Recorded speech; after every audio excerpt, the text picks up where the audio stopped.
E aí, queridos, tudo bem? Espero e desejo que sim. Deus abençoe todos vocês. Vamos prosseguir o nosso estudo. Estudo do quê? Em que ingressamos nesta semana? Nessa semana que passou. Na verdade, nós já estávamos num campo denominado de morfologia, forma, logia, estudo da forma de quem? Da palavra. E na morfologia, nós entendemos que ela não fala só da palavra propriamente dita, classificando-a, mostrando se é flexível suas relações. Não. A morfologia também contempla, fala do quê? Dos elementos significativos e estruturais da palavra, dos processos de formação da palavra, das classificações, reflexões e relações das palavras em si. Na aula que lhes apresentei online, na última aula, eu falei das classes gramaticais existentes. Evidenciei a existência de 10 classes gramaticais e, além dessas, falei também que vou elencar e mostrar as palavras chamadas de denotativas ou de realce, a saber, de inclusão, de exclusão, de retificação ou ratificação. Disse também que ao contemplarmos um texto em língua portuguesa, 2 processos nos são inevitáveis para quem já é alfabetizado em nosso idioma. Primeiro, o cérebro recusa-se em não ler, ele olha a palavra e lerá em nosso código e nosso idioma. Segundo, fica claro para nós e evidente de que as palavras são diferentes. Nem todas são idênticas, evidentemente que não. Cada uma tem o seu lugar, tem o seu espaço, tem o seu objetivo, tem a sua maneira de ser.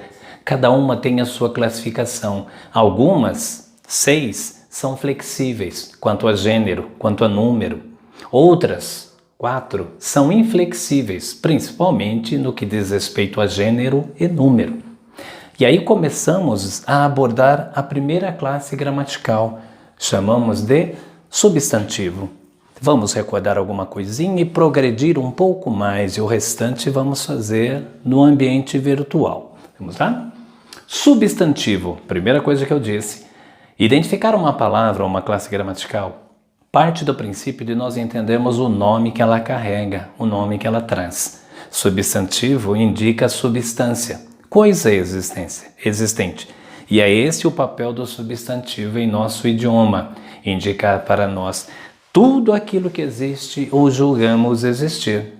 Então, podemos designar e definir o substantivo como classe gramatical flexível, que indica tudo o que existe ou julgamos existir, quer no ambiente da nossa interioridade ou de nossa exterioridade. Vamos adiante. Importante fundamental aprender em primeiro plano sobre o substantivo a sua classificação. Sim, classificação. Por quê?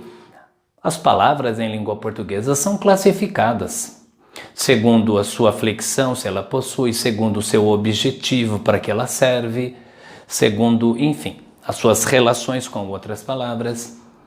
Eu afirmei a vocês que um substantivo, dentre 8, ele possui 4 classificações. Dentre 8 possibilidades, ele terá 4 classificações. Ou seja, ele vai ser concreto ou abstrato, comum ou próprio, um dos dois, primitivo ou derivado, simples ou composto. Vamos, para explicar essas designações, utilizar um substantivo bem simples aqui, que é o nome casa. Vamos lá. O nome casa é concreto ou abstrato? Então vamos ter que entender o que é isso. Muitas pessoas imaginam substantivo concreto como sendo algo que eu posso pegar. Não necessariamente. Substantivo concreto é aquilo que existe independentemente da minha ação, da minha vontade, dos meus sentimentos. O ar é concreto, mas eu não pego. Deus, fada, saci, ainda como conceitos, são concretos. Eu não pego.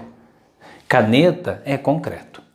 Já o abstrato indica o quê? Sentimento, ação, condição, beleza. Depende do ser para existir. Raiva é um sentimento, depende do ser para existir. Trabalho é uma ação, depende do ser. Então, o nome casa, vou riscar este, é um substantivo concreto. Se fosse raiva, seria abstrato. Próximo, comum ou próprio? Bem, comum designa todos os seres de uma espécie. Por exemplo, homem, todos os seres que são homens. Se você tira um dali, Marcos, é próprio de um homem chamar-se Marcos. Isto não é um nome próprio, é um nome comum. Então, próximo, primitivo ou derivado. Aqui nós ingressamos naquele ponto que já vimos, elementos estruturais da palavra. Uma palavra primitiva, ela tem a base do seu radical, a base muitas vezes até de origem dessa palavra. Nós sabemos que de casa podemos criar casinha, casebre, casario, casarão, casa grande, correto? Então, essa palavra, ela tem o radical, ela é primitiva, dá origem a derivadas. Então, riscamos o derivado. Simples ou composto. Esse conceito, ou melhor, esses conceitos também estão presos à questão estrutural. Se eu tenho um radical só, a palavra é simples. Se eu tenho mais de um radical, ela será composta. Simples, casa, mulher, enfim. Composto, petróleo, petra mais óleo. Bem te vi, pé de moleque. Correto? Se eu tenho uma palavra só aqui, então ela é simples. Então, vamos considerar o substantivo casa como sendo devidamente classificado. Dentre 8, 4 possibilidades. É um substantivo concreto, comum, primitivo e simples. Essa regra há de se aplicar a qualquer outro substantivo.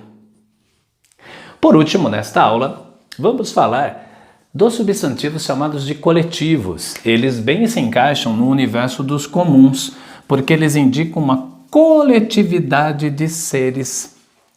Eu costumo brincar que pela lei do menor esforço, o brasileiro criou o substantivo coletivo chamado monte. Monte disso, monte daquilo, monte de passarinho, monte de pessoa, monte de estrela, porque é um estudo que com o tempo abandona-se dos nomes chamados de coletivos.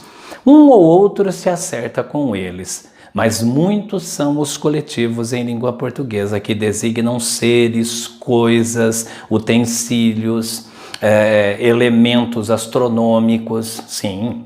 Vejamos alguns exemplos. Corbelha, flores, um buquê é um coletivo de flores, corbelha. Vara, são suínos reunidos, porcos reunidos.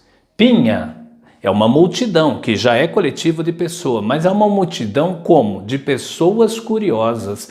Eu tenho uma pinha. Constelação. Ah, sim, você pode pensar assim que pinha também pode ser uma fruta. Sim, também. Aí entra a questão da polissemia do nosso idioma. Constelação, estrela. Hoje em dia utiliza-se também, no caso de artistas, pessoas famosas, enfim, e outras designações até no meio militar eu já ouvi. Farândola. Farândola são pessoas maltrapilhas, mal vestidas quando elas estão reunidas. Fato, um agrupamento de ovelhas leiteiras. Banca, banca de jornais e revistas, mas se eu utilizar, aí eu também utilizaria com letra maiúscula, banca de examinadores, quando alguém está apresentando um trabalho, seja um TCC, trabalho de conclusão de curso, uma tese de mestrado ou doutorado, existe uma banca, que são professores, mestres ou doutores, que examinam, atestam e aprovam ou não aquela tese, aquele trabalho apresentado. Espero que vocês tenham gostado dessa primeira aula. Vamos prosseguir online com o restante. Obrigado, Deus abençoe a todos.